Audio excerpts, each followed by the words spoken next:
আল্লাহ আমার রব, এই রবি আমার সব। দামে দামে তুন মনে তারি অনুভব। তোমার দুনিয়াতে আমি যেদিকে তাকাই, অথই নিয়ামতে ডুবে আছি সবাই। পাক পাখালির গানে শুনি তসবি কলো রব, তসবি কলো রব। আল্লাহ আমার রব, এই রবি আমার সব। আসসালামু আলাইকুম, আলহামদুলিল্লাহ, আসসালাতু ওয়াসসালাম আলা রাসূলিল্লাহ। প্রিয় দর্শক, আপনারা যারা দেশে আছেন প্রবাসে, সবাইকে জানাই অনেক অনেক প্রীতি ও শুভেচ্ছা। শুরু হলো এনটিভি আয়োজিত এবং লাভে নিবেদিত অনুষ্ঠান আপনার জিজ্ঞাসা। আপনাদের সাথে আছি আমি জয়নুল আবেদিন আজাদ, আর আপনাদের মনে জাগা প্রশ্নের জিজ্ঞাসার জবাব দিচ্ছেন বিশিষ্ট আলেম ডক্টর মোহাম্মদ সাইফুল্লাহ। আসসালামু আলাইকুম ওয়া রাহমাতুল্লাহি ওয়া বারাকাতুহু। প্রিয় দর্শক, চলুন তাহলে জিজ্ঞাসার জগতে। শুরুতে একটি চিঠি পাঠিয়েছেন লালমনিরহাট থেকে এক বোন, নাম প্রকাশ করতে অনিচ্ছুক। লিখেছেন, আমি আপনাদের অনুষ্ঠানের নিয়মিত দর্শক। এই অনুষ্ঠানের মাধ্যমে আমি প্রকৃত মুসলিম হবার চেষ্টা চালিয়ে যাচ্ছি। আপনাদের দেখানো বই পড়েও অনেক উপকৃত হচ্ছে।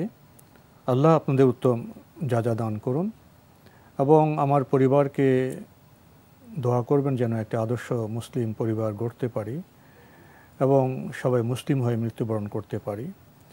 মূল প্রশ্নের আগে আপনি যে ভূমিকা দিয়েছেন সেটাও আমাদের কাছে গুরুত্বপূর্ণ বলে মনে হয়েছে আপনার চেতনার কারণে। এ বিষয়ে কিছু বলবেন? না, ধন্যবাদ। আল্লাহ তাআলা কবুল করুন। যিনি আল্লাহ সুবহানাহু ওয়া তাআলা ইসলামের উপর আপনাকে অবিচলতা দান করেন এবং একজন মুসলিম হিসেবে নিজে এবং নিজের পরিবারকে তৈরি করতে পারেন, কোনো সন্দেহ নেই। কোনো বান্দা যখন নিয়ত করেন, আল্লাহ রাব্বুল আলামিন বান্দার ওই কাজের মধ্যে বরকত দেন এবং তিনি ওই গন্তব্য পর্যন্ত ততক্ষণ পর্যন্ত পৌঁছানোর সুযোগ দেন যতক্ষণ পর্যন্ত বান্দা এই কাজের জন্য অব্যাহত চেষ্টা চালিয়ে যায়। চেষ্টা করুন। ও আন লাইসা লিল ইনসানি ইল্লা মা সাআ। আল্লাহ তাআলা কোরআনের মধ্যে বলেছেন যে মানুষ যেটা চেষ্টা করবে সেটাই মানুষের জন্য থাকবে, সেটাই মানুষ লাভ করতে পারবে। সুতরাং চেষ্টা চালিয়ে গেলে আপনি দেখবেন যে ইনশাআল্লাহ তাআলা আপনার যে টার্গেট রয়েছে সে টার্গেটে আপনি পৌঁছতে সক্ষম হচ্ছেন ইনশাআল্লাহ তাআলা। জি। সম্মানিত বোন, আপনি প্রশ্ন করেছেন, স্বামী মারা গেলে 4 মাস 10 দিন ইদ্দাত পালন করতে হবে। এর মধ্যে পেনশনের টাকা তোলার প্রসেসের জন্য বাইরে কি যাওয়া যাবে? হ্যাঁ, যেতে পারবেন। যদি বাধ্যতামূলক হয়ে যায় যে আপনার যেতেই হবে, না গেলেই নয়, তাহলে আপনি এর জন্য যেতে পারবেন। শুধুমাত্র কাজের জন্য যাবেন, আবার চলে আসবেন। প্রয়োজনীয় কাজের জন্য যাবেন, চলে আসবেন। জি। আরও লিখেছেন, চাকুরিতে স্ত্রী নমিনি থাকলে, কোনো পুত্র সন্তান না থাকলে পুরো টাকা স্ত্রী পাবে না, স্বামীর ভাইপোদের দিতে হবে। মৃত ব্যক্তির এক কন্যা সন্তান আছে, ব্যাংকের টাকার নমিনির নিয়ম কি? না, নমিনি অর্থ আসলে এটা নয়। নমিনি হচ্ছে ব্যাংক চায় যে কোনো একজন ব্যক্তিকে তার এই অ্যাকাউন্টের তাকে দায়িত্ব দেয়া, যাতে করে তার এই সম্পদের পরবর্তী সময়ে এর সুষ্ঠু মালিকানা এবং সুষ্ঠু বন্টন হয়। এই জন্য নমিনির অর্থ এই নয় নমিনির মাধ্যমে মালিকানা সাব্যস্ত হবে। কারণ মালিকানা সাব্যস্ত জন্য তিনি স্পষ্ট করে উল্লেখ করে যেতে হবে, অথবা তিনি বলে দিতে হবে যে আমার এই সম্পদের আমি পরিপূর্ণ অমুককে মালিক করে দিয়ে গেলাম। কিন্তু নমিনির অর্থ হচ্ছে যে আমি তাকে এতটুকু অথরাইজেশন দিচ্ছি যে আমার এই সম্পদের সে গ্রহণ করতে পারবে, রিসিভ করতে পারবে এবং পরবর্তীতে সেটা মালিক যারা আছে তাদের মধ্যে বন্টন করে দিতে হবে। এক্ষেত্রে যদি কোনো ব্যক্তি মৃত্যুর আগে তার ব্যাংক অ্যাকাউন্টের নমিনি তার স্ত্রীকে করে যান, তাহলে এই স্ত্রী শুধুমাত্র ওই সম্পদের তিনি গ্রহণকারী হিসেবে বিবেচিত হবে। নমিনির মূল হচ্ছে মালিক হবে না, গ্রহণকারী হবে, ব্যবস্থাপক হবেন। সেই সম্পদ, সেই অ্যাকাউন্টের টাকা অথবা যেই কাজের জন্য তাকে নমিনি করা হয়েছে সেটাকে তিনি রিসিভ করবেন। রিসিভ করে ওয়ারিশ যারা আছে ওয়ারিশদের মধ্যে ইসলামী শরিয়া অনুযায়ী সাথে সাথে বন্টন করে দেবেন। এটাই হচ্ছে তার কাজ। আরও লিখেছেন, কোনো নিঃসন্তান স্ত্রীর কিছু সম্পদ আছে, স্বামী মারা যাওয়ার পর আপন ভাই তাদের কাছে মহিলাকে থাকতে দেননি। মহিলা গ্রামে তার দেবরের ভিটায় কষ্টে আছেন। মহিলা যদি তার সম্পদ টাকা পুরোটা মৃত্যুর পরে এতিমখানায় দেবার ওসিয়ত করেন তাহলে কি গুনাহগার হবেন, যেহেতু ভাইরা তাকে আশ্রয় দেয়নি? তিনি যদি তার পরিপূর্ণ সম্পদ ওসিয়ত করে যান তিনি গুনাহগার হবেন, যেহেতু রাসূলুল্লাহ সাল্লাল্লাহু আলাইহি ওয়াসাল্লাম ওসিয়তের ক্ষেত্রে যে অনুমোদন দিয়েছেন হাদিস দ্বারা প্রমাণিত হয়েছে যে 1/3 এর অধিক রাসূলুল্লাহ সাল্লাল্লাহু আলাইহি ওয়াসাল্লাম ওসিয়ত করতে অনুমোদন দেননি। তাই ওসিয়ত শুধুমাত্র আপনি 1/3 সর্বোচ্চ করতে পারবেন, এর চেয়ে বেশি নয়, এর চেয়ে বেশি আপনি ওসিয়ত করবেন না। এখানে যদি ওসিয়তের উদ্দেশ্য হয় যে ওয়ারিসদেরকে মাহরুম করা, বঞ্চিত করা, রেগে আছেন, তাহলে আপনার এই কাজটি পরিপূর্ণরূপে হারাম হয়ে যাবে। মানে ওসিয়তের উদ্দেশ্য যদি এমনটি হয় 1/3 আপনি ওসিয়ত করে যেতে পারেন। বাকি ওয়ারিস যারা আছে, ভাইরা যেহেতু তাকে জায়গা দেয়নি, এটা ভাইরা হক নষ্ট করার কারণে তারা সেজন্য গুনাহগার হবে, কোনো সন্দেহ নেই। তারা যে আত্মীয়তার সম্পর্ক নষ্ট করেছে, তারা যে মানে আপনার উপর একটা অন্যায় করেছে, সে অন্যায়ের জন্য তারা অবশ্যই আল্লাহ রাব্বুল আলামিনের কাছে জবাবদিহি করতে হবে, কোনো সন্দেহ নেই। কিন্তু এর অর্থই নয় যে তাদের অন্যায়ের কারণে আপনার জন্য বৈধ হয়ে গিয়েছে যে তাদের হক আপনি নষ্ট করে যাবেন, এটা আপনার জন্য বৈধ নয়। এই জন্য আপনাকে সতর্কতার সাথে খেয়াল রাখতে হবে যে মানে তাদের হকটুকু তাদেরকে আপনি নষ্ট করতে পারবেন না, আর দিতেই হবে। এক্ষেত্রে আপনি যদি মনে করেন যে আমি আরও কিছু অতিরিক্ত দান করতে চাই, আপনার ব্যক্তিগতভাবে খরচ করতে পারেন। দানের জন্য আপনার ব্যক্তিগত উন্মুক্ত সুযোগ আছে, কিন্তু ওসিয়তের মাধ্যমে নয়। ওসিয়তে তো লিমিটেশন দেওয়া আছে, সীমা আছে। কিন্তু তিনি এক্ষেত্রে একটা সুযোগ স্পেস পাচ্ছেন, সেই স্পেসটা হচ্ছে এই জায়গায় যে আপনার জন্য জায়েজ আছে, আপনি দান করতে পারবেন। এখন আপনি যদি আপনার সম্পদ মানে দান পুরোটাই করে দিতে পারেন, খরচ করে তাহলে কিন্তু আপনার জন্য জায়েজ আছে। এই জন্য এক্ষেত্রে আপনি আপনার সম্পদ থেকে দান করবেন, কিন্তু দান এবং ওসিয়ত দুই ক্ষেত্রেই ইন্টেনশন হতে হবে যে আল্লাহর সন্তুষ্টির জন্য।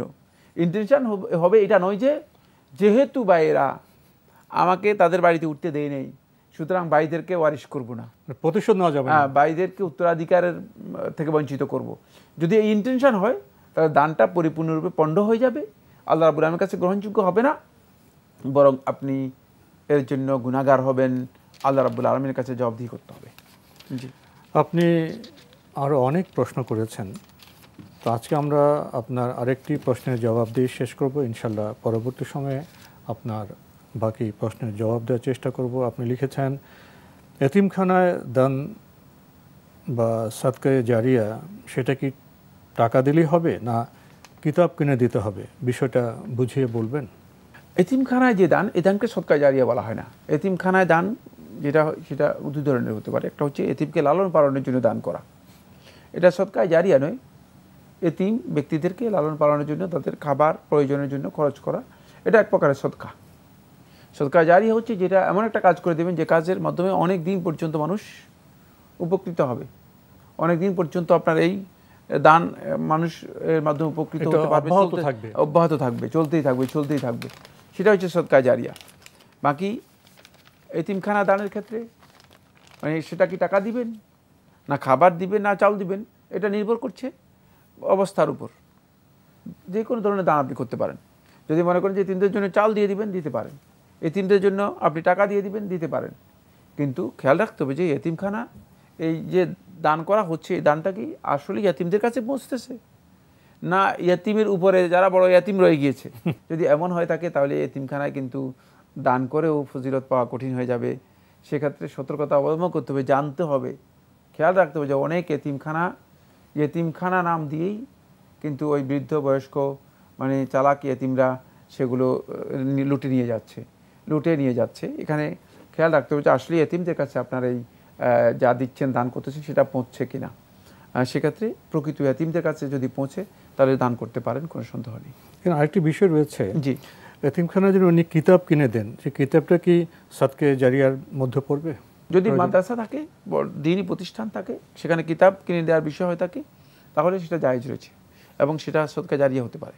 সেটা সদকায়ে জারিয়া, যদি মাদ্রাসা থাকে, প্রতিষ্ঠানের জন্য কিতাব কিনে দেওয়া হয়, তাহলে সেটা সদকায়ে জারিয়া হতে পারে। আমরা জানলাম বিষয়টি সম্পর্কে। প্রিয় দর্শক, আমাদের হাতে একটি ইমেল, এটি পাঠিয়েছেন বসুন্ধরা ঢাকা থেকে আমজাদ হোসেন। লিখেছেন, নিয়মিত উত্তর প্রদানের জন্য আপনাদের অনেক ধন্যবাদ। আজকের ইমেলে আমার 5টি প্রশ্ন থাকছে, আশা করি উত্তর দিয়ে উপকৃত করবেন বরাবরের মতোই। ভূমিকার পরে আপনি এক নম্বরে প্রশ্ন করেছেন, কোনো মুসলিম নরনারী যদি কোনো মূর্তি বা প্রতিমার ছবি তুলে তা নিজের ফেসবুক স্টোরি পেজে পোস্ট দেয়, সেটা কি গুনার কাজ হবে? হলে সেটা কী ধরনের গুনার কাজ হবে? আর এ ভুলের জন্য কি করণীয় বলবেন? এটা কবিরা গুনাহ হবে।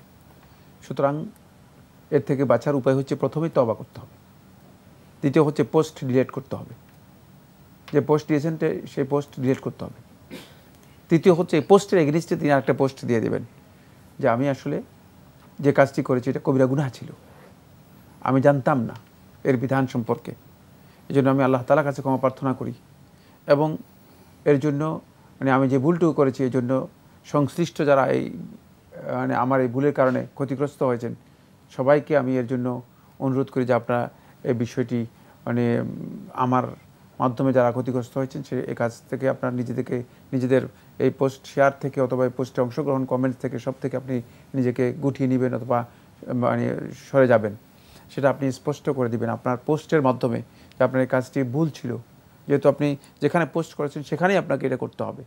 এরপরে সর্বশেষ যে কাজটি করতে হবে সেটা হচ্ছে যথাসম্ভব আল্লাহ রাব্বুল আলামিনের কাছে এর জন্য ক্ষমা চাইবেন, যেন আল্লাহ সুবহানাহু ওয়া তাআলা ক্ষমা করেন, কারণ আল্লাহ তাআলা আল্লাহর বান্দাদের সকল অপরাধী ক্ষমা করেন।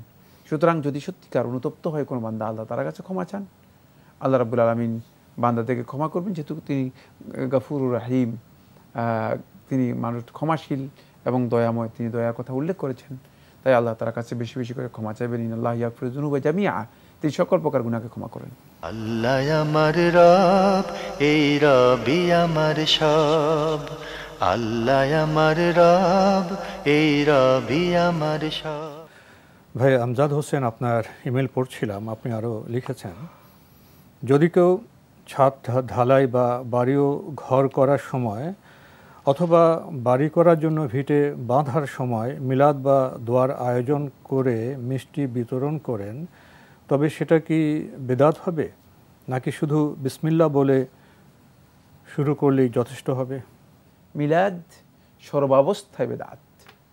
মিলাদ বলতে যে ফরম্যাট আমাদের দেশে প্রচলিত আছে, এই ফরম্যাটটাই নবী সাল্লাল্লাহু আলাইহি ওয়াসাল্লামের যে ইবাদতের যে মানহাজ আছে, ইবাদতের যেই পদ্ধতি নবী সাল্লাল্লাহু আলাইহি ওয়াসাল্লাম দেখিয়েছেন, এর সাথে কোনো সম্পর্ক নেই, এটা পরিপূর্ণরূপে বেদাত। সুতরাং এই কাজটি আপনার জন্য মোটেই বৈধ নয়, এখান থেকে আপনি অবশ্যই নিজেকে প্রথমে গুটিয়ে নিতে হবে। 2 নম্বর হচ্ছে যেটা, সেটা হলো এখানে প্রত্যেকটা কাজেই বরকতের জন্য আল্লাহ তাআলার কাছে দোয়া করা জায়েজ। বিসমিল্লাহ বলে শুরু করবেন এবং বরকতের জন্য দোয়া করবেন। বরকতের যে দোয়াগুলো আছে সেই দোয়াগুলো আল্লাহ রাব্বুল আলামিনের কাছে করতে পারেন, সেক্ষেত্রে বরকতের জন্য দোয়া করাটা নাজায়েজ কিছুই নয়। আর এই যে দোয়ার জন্য কোনো ধরনের আনুষ্ঠানিকতা নেই, দোয়ার জন্য কোনো ধরনের বড় কোনো আয়োজন নেই, দোয়ার জন্য যে অনেক লোককে একসাথে করতে হবে এটা দরকার নেই। আমরা অনেকে মনে করছি যে দোয়া করতে হলে একজন লোক নিয়ে আসতে। 3 নম্বর হচ্ছে দোয়ার জন্য যে মানে আলেমদেরকে দাওয়াত দিয়ে আনতে হবে, এটা শর্ত নয়, মানে আপনার দোয়াই যথেষ্ট আপনার ঘরের জন্য। মানে এর জন্য একজন আলেমকে নিয়ে আসলে যে মানে আপনার দোয়া আল্লাহ তার কাছে কবুল হয়ে যাবে, এই ধারণা করা সঠিক নয়, এটা ভুল ধারণা। সেক্ষেত্রে আপনি নিজেই দোয়া করতে পারেন। দোয়া ব্যক্তিগত ইবাদত, আল্লাহর বান্দা যে কোনো মুহূর্তে, এমনকি গভীর রাতেও আল্লাহ তাআলার কাছে যখনই দোয়া করেন আল্লাহ তাআলা দোয়া কবুল করেন, যখনই দোয়া করেন আল্লাহ তাআলা কবুল করেন। আল্লাহ তাআলা অগ্রিম মানে অ্যাডভান্স ওয়াদা দিয়ে রেখেছেন, উজিবু দাওয়াতাদ দাঈ ইযা দাআনি, আমি দোয়া কবুল করি। আগে দোয়ার কথা বলেন নাই, আগে বলেছেন কবুল করি, অথচ দোয়া করেন না এখন। ইযা দাআনি, যখন আমাকে দোয়া করে, দোয়া করার কথা পরে বলেছেন, আগে দোয়া কবুল করি আল্লাহ তাআলা বলেছেন। সুতরাং খুব ভালো করে খেয়াল করুন, আল্লাহ রাব্বুল আমিন দোয়া কবুল করেন। প্রত্যেকটি ব্যক্তি তার ব্যক্তিগত কাজের ক্ষেত্রে আল্লাহ তাআলার কাছে তিনি দোয়া করবেন এবং আল্লাহ রাব্বুল আলামিন তার দোয়া কবুল করবেন। এর জন্য দোয়া কবুল হওয়ার জন্য মসজিদের ইমাম আনতে হবে, অথবা মসজিদের মুয়াজ্জিন অথবা ইমাম খতিব সাহেবকে নিয়ে আসতে হবে, অথবা এলাকার বড় আলেম যিনি আছেন তাকে নিয়ে আসতে হবে। এর কোনো প্রয়োজন নেই, কারণ আল্লাহ রাব্বুল আলামিন ওই আলেমকে যেভাবে চিনেন আপনাকে ঠিক সেভাবে চিনেন। ওই আলেমের পরিচয় আর আপনার পরিচয় আল্লাহ তার কাছে একই, বান্দার পরিচয়। হতে পারে তিনি হয়তো নৈকট্য লাভ করেছেন আল্লাহ তাআলার বেশি হতে পারে, কিন্তু আল্লাহ তাআলার কাছে আপনারও পরিচয় রয়েছে, সেটা আপনি আল্লাহর বান্দা। সেটা আপনি নিজের পরিচয় দিয়ে আল্লাহ তাআলার কাছে দোয়া করবেন, এটা আল্লাহ তাআলা বেশি গ্রহণ করবেন ইনশাআল্লাহ। আরেকটি স্বাভাবিক চিত্র হলো, যিনি বাড়িঘর করা শুরু করেছেন, আশেপাশে তো মানুষ থাকে, তারা আসলেন, দোয়া করলেন এবং তাদের কিছু খাওয়ালেন, এই স্বাভাবিক বিষয়টি কেমন হবে? তাহলে খাওয়াতে কোনো ধরনের বাধা নেই। মানুষ আসলো, দোয়া করলো, কিছু আপ্যায়ন করলেন, আসলে খাওয়ালেন না, সৌজন্যতা যেটা। কিন্তু যদি আনুষ্ঠানিকতা করা হয় থাকে তাহলে এটা বেদাত করতেই হবে। জি জি, আনুষ্ঠান করতে হবে, ওইটা ঠিক হবে না। করতেই হবে অথবা করা, আনুষ্ঠানিকতা করা, কোনটা জায়েজ নেই। কিন্তু আপনি লোকের আসলো, খাইলো, মানে একটু মিষ্টি মানে বিতরণ করলেন অথবা লোকদেরকে খাবারের আয়োজন করলেন, এটাই জায়েজ, সৌজন্যতা। আরও লিখেছেন, শুনেছি বসে নামাজ পড়লে বসে তাকবীরে উলা দেওয়া নাকি ভুল, দাঁড়িয়ে নামাজ পড়তে ওজর থাকলে এবং অন্তত দাঁড়ানোর সামর্থ্য থাকলে প্রথমে দাঁড়িয়ে তাকবীর দিয়ে পরে নাকি বসে নামাজ শুরু করতে হয়, এটা কি ঠিক? এখানে মোদ্দা কথা আমি বলে দিচ্ছি, এটা উসুল বলে দিচ্ছি, মানে এটার জন্য আমরা মূলনীতি বলে দিচ্ছি, যে মূলনীতির উপর নির্ভর করে আপনি হয়তো বুঝতে পারবেন, মানে কারণ আপনার প্রশ্নটা আপনি নিজে অস্পষ্ট করেছেন, আপনি কি জানতে চেয়েছেন আপনি নিজে স্পষ্ট করেন নাই। যাই হোক, সেটা হচ্ছে যেই কাজ আপনার করার মতো সক্ষমতা আছে, শারীরিক সামর্থ্য আছে, সেই কাজ করতেই হবে আপনাকে। যে কাজ করতে আপনি শারীরিকভাবে অক্ষম পাচ্ছেন না, সে কাজ না করলেও আপনার জন্য চলবে। দাঁড়াতে পারলে দাঁড়াবেন, তাহলে দাঁড়াই আপনাকে সালাত আদায় করতে হবে। সেখানে কোন কাজ আপনি পাচ্ছেন না, যে কাজটি আপনার পক্ষে সম্ভব নয়, সে কাজ থেকে আপনি অব্যাহতি পাবেন, এটা হচ্ছে শরীয়তের বিধান। ওজরের কারণে যদি কেউ মানে শরীয়তের মানে সলাতের কোনো ফরজ অথবা ওয়াজিব তিনি পালন করতে না পারেন, যেই ফরজ অথবা ওয়াজিব তার যেই ওজরের কারণে পারেন নাই, সেটাই তার কাছ থেকে সাকেত হয়ে যাবে। কিন্তু যেটা পারেন সেটা সাকেত হবে না, সেটা বাদ যাবে না। সাকেত মানে বাদ যাওয়া, মানে সাকেত হবে ওইটাই যেটা ওজরের কারণে করতে পারছেন না, ফরজ অথবা ওয়াজিব।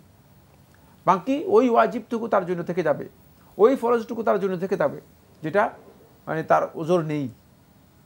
যেমন উদাহরণ, আপনি দাঁড়াতে পারেন তাহলে অবশ্যই আপনাকে দাঁড়াতে হবে, কিন্তু দাঁড়াতে পারেন না আপনি, তাহলে বসতে পারেন, তাহলে আপনার বসে আপনি সালাত আদায় করতে পারবেন, দাঁড়ানোটা আপনার জন্য সাকেত হয়ে যাবে, বাদ পড়ে যাবে। সুতরাং এইভাবে এই মূলনীতির আলোকে আপনি আপনার মাসআলাটি বুঝে নেওয়ার জন্য চেষ্টা করুন, তাহলে আপনি হয়তো পুরোটাই বুঝতে সক্ষম হবেন ইনশাআল্লাহ। আমার খুবই গুরুত্বপূর্ণ বিষয়ে অবগত হলাম। প্রিয় দর্শক আরও লিখেছেন, নামাজে কোনো সূরা পড়তে একটু অমনোযোগী হয়েছে বলে মনে হলে কি তাৎক্ষণিকভাবে সূরাটি আবার পড়ায় কোনো দোষ আছে? না, এটাকে রিপিট করলে কোনো ধরনের দোষ নেই। আবার ওই সূরাটি আপনি রিপিট করতে পারেন যদি আপনি মনে করেন যে আপনি অমনোযোগী হয়ে গেছেন অথবা আপনার মানে মনোযোগ হারিয়ে গেছে, আপনি রিপিট করতে পারবেন, এতে দোষ নেই, এতে সাজদা সহ দিতে হবে না অথবা মাকরুহ নয়। জি, সবশেষে আপনি লিখেছেন, চোখ মুখের আকৃতিবিহীন কোনো প্রাণীর শো পিস ও কোনো প্রাণীর শ্যাল ঘরে রাখা যাবে কি, এবং যে কোনো ধরনের সৌন্দর্য খচিত শো পিস ঘরে রাখা কি প্রবৃত্তির অনুসরণের পর্যায়ে পড়ে? না, শোপিস ঘরের মধ্যে রাখলে এটা প্রবৃত্তির অনুসরণের মধ্যে পড়বে না। ঘরের সৌন্দর্যের বিষয়টি প্রবৃত্তির অনুসরণ নয়। তবে মানে এমন কোনো শোপিস রাখা উচিত নয় যেখানে মনে করেন আপনার আদর্শিক অথবা চেতনাগত দিক থেকে আপনাকে অমনোযোগী করে দিতে পারে। মানে আল্লাহমুখী ভাষা আছে যে আখিরাত মুখিতার মানে থেকে দূরে সরে নিয়ে যেতে পারে, মানে আপনার মনের উপর একটা প্রভাব বিস্তার করতে পারে, সেগুলো রাখা উচিত নয়। বাকি ওই ধরনের শোপিস রাখতে পারবেন যেগুলোতে মনে করেন কান, চোখ, মাথা কিচ্ছু নেই, শুধুমাত্র অবয়ব, সেগুলো আপনি রাখতে পারবেন, রাখা জায়েজ রয়েছে। কিন্তু খেয়াল রাখতে হবে যে শোপিসের চেয়ে আরও অনেক জিনিস আছে যেগুলো মূল্যবান, যেগুলো দরকার। ইমানদার ব্যক্তিগণ কি শোপিস নিয়েই চেষ্টা করবেন, নাকি আসলে ইমানদার ব্যক্তিগণ আরও ভালো কাজের জন্য নিজেদের জীবনে মানে চেষ্টা চালাবেন, সেটা নির্ভর করতেছে তার ইমানের চেতনার কতটুকু মানে শানিত হচ্ছে। আমরা আসলে অনেকেই মানে মূল যে কাজ আছে সেই কাজ বাদ দিয়ে ওই শোপিস নিয়ে আমরা এখন মানে চিন্তা করি। শোপিস দিয়ে আসলে এই চিন্তা করলে চলবে না। আর সত্যিকার একজন ইমানদার বান্দা হিসেবে, আল্লাহর বান্দা হিসেবে আমি আসলে কী কাজ করতে পেরেছি সেটা কি আদৌ চিন্তা করেছি, সে ভাবনা যদি আমাদের মধ্যে থাকে তাহলে আমরা এই শোপিসের এই মাসালা আসলে জিজ্ঞেস করতাম না। জি, তো আজকে আমাদের এখানেই শেষ করতে হচ্ছে। আপনাকে অনেক ধন্যবাদ। আপনাকে অনেক ধন্যবাদ। প্রিয় দর্শক, আমরা দেখছিলাম এনটিভি আয়োজিত এবং লাভ হলো নিবেদিত অনুষ্ঠান আপনার জিজ্ঞাসা। আমাদের অনুষ্ঠান আপনারা এনটিভি অনলাইনেও দেখতে পারবেন, ভিজিট করুন www.ntvbd.com। এছাড়া ইউটিউবে এবং ভেরিফাইড ফেসবুক পেজে অনুষ্ঠান দেখতে পারবেন। শেষে এসে আমরা শো পিস এ প্রসঙ্গে প্রশ্ন পেয়েছি, আমাদের মহতারাম এর মৌলিক জবাব দিয়েছেন। বিষয়টি আসলে খুবই গভীর, যে শব্দ শো পিস, প্রদর্শন করছি, প্রদর্শনের মধ্যে কী ধরনের চেতনা থাকে একটু বিবেচনার বিষয়। তবে ইসলামে সৌন্দর্য চর্চায়, প্রকৃত সৌন্দর্য চর্চায় কোনো নিষেধ নেই, কিন্তু এখানে বিবেচনার বিষয়টি হলো আমি কী ধরনের সৌন্দর্যের চর্চা করব। আর সৌন্দর্য চর্চা করতে গিয়ে সেখানে কোনো মাত্রা জ্ঞান থাকবে, অনেক বিষয় এখানে জড়িত। বিষয়টি অবশ্য সংস্কৃতি বিষয়ও বটে। এসব বিষয়ে আমরা এখন গড্ডলিকা প্রভাবে চলছি। ওয়েস্টার্ন কালচারে, পাশ্চাত্য সংস্কৃতিতে যে বিষয়গুলো আমরা বিভিন্ন মাধ্যমে দেখি, আমরা না বুঝে না শুনে অনেক সময় গড্ডলিকা প্রবাহে তার অনুসরণ করি। এখানেই আপত্তি। গড্ডলিকা প্রবাহে গা ভাসিয়ে দেওয়া যাবে না। মুসলিম তার জীবন দর্শনের আলোকে বিবেচনা করেই কিছু গ্রহণ করবে, কিছু বর্জন করবে। কিন্তু প্রশ্ন হলো এই গ্রহণ বর্জনের ক্ষেত্রে আমরা কতটুকু সচেতন। চিঠি লিখুন, প্রশ্ন পাঠান আমাদের ঠিকানায়। পরিচালক আপনার জিজ্ঞাসা, এনটিভি, বিএসসিসি ভবন, 7ম তলা, 102 কাজী নজরুল ইসলাম অ্যাভিনিউ, কারওয়ান বাজার, ঢাকা 1215। ইমেল অ্যাড্রেস আপনার জিজ্ঞাসা @ntvbd.com। প্রিয় দর্শক, মহান আল্লাহ আমাদের সবাইকে নিরাপদে রাখুন, রাখুন শান্তিতে। আসসালামু আলাইকুম। আল্লাহ আমার রব, এই রবি আমার সব, দামে দামে তুন মনে তারি অনুভব। আল্লাহ আমার রব, এই রবি।